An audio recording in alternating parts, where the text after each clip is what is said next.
This is part 3 of section 4.3. We are working to condense these logarithms as much as possible. And right now I have log x minus 7 log y. Now you see the minus sign here and you probably say, okay, well that's the one that goes to division. And you are correct, but we cannot use this one yet. Why? Because if you look at these two, there's no number in front, no multiplier in front at all. And here we have a multiplier, which means I can't use it yet. It's not in the right form yet for me to do this. But I can take this number and move it back up to be an exponent. So I'm going to take this value and move it back up on the y. So this would be the same thing as log of x minus log of y to the 7th power. And now I am allowed to use this property because I no longer have multipliers in front. This property says you take the first over the second and make that your argument, and you keep the same base. Again, you need to check that you have the same base here, and we do. So this is the same thing as log of x over y to the 7th power. And that is going to be our answer here. Okay.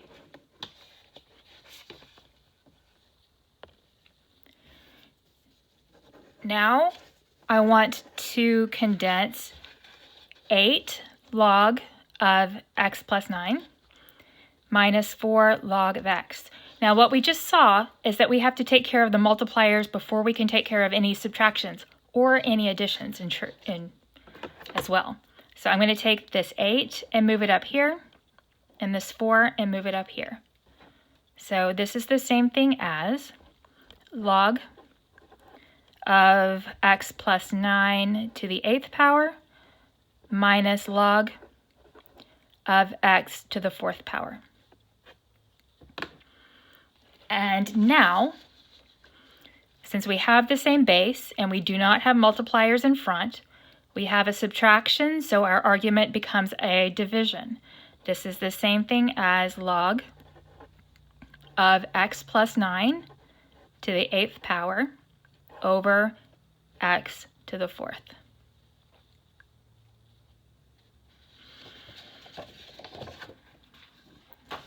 All right, the next problem, and this one's quite a bit bigger.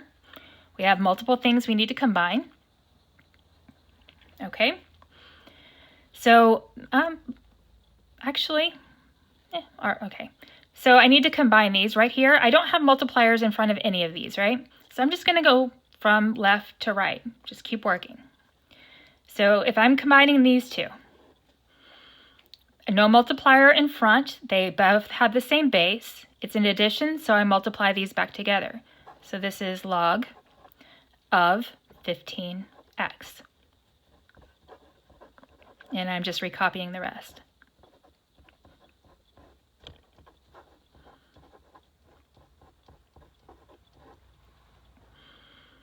Okay, now let's combine these two. Still no multiplier in front. These are added, so I'm going to multiply those exponents together. I have log of 15x times x squared minus 4. And I'm going to put these in brackets just so it's clear that all of this belongs to log. And this is minus log of x plus 2.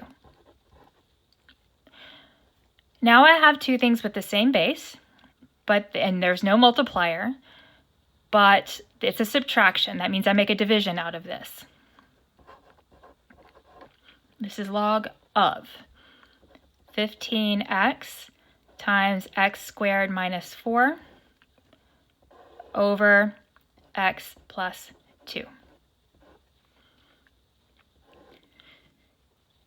Now we've condensed it, but we're not done.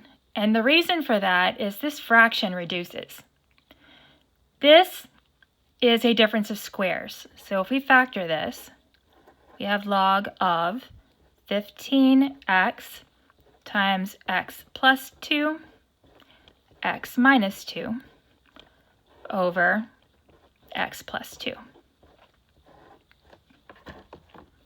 And these two cancel out. So this simplifies all the way down to log of 15x times x minus 2. And that's all of it. Now the reason I hesitated at the beginning is I could have split this up. If I had factored this here, I could have split it up into 2 logarithms, and the one that would have the x plus 2 on it would have canceled right here from the very beginning. This is more likely the way you're going to see, or you're going to notice that something is going on. All right, the last bit. We have not used the change of base formula at all yet. And so we are asked to use the change of base formula and a calculator to evaluate logarithmic expressions to 4 decimal places. I have log base 6 of 17 that I want to change. Now, because I want to use my calculator, I either want to change it to common log or natural log. On this problem, I'll do it both ways, and you'll see that it does not matter which way you choose, okay? So if I'm going to say I'm going to change it to common log, so base 10, then what I would do is I take the log of the argument, so log of 17, over log of the base, okay? Or I could have done this, natural log of 17 over natural log of 6. So let's try this in the calculator. If I do log of 17 over log of 6, I get about 1 point. I'm supposed to go to 4 decimal places. So that's a 4, so that stays a 2. So this is approximately 1.5812.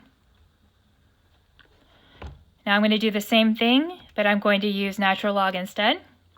So natural log of 17 over natural log of 6, and you get exactly the same value.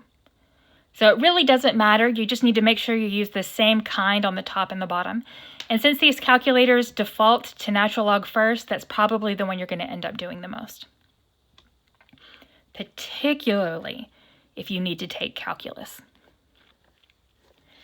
All right, so let's try log base pi of 400.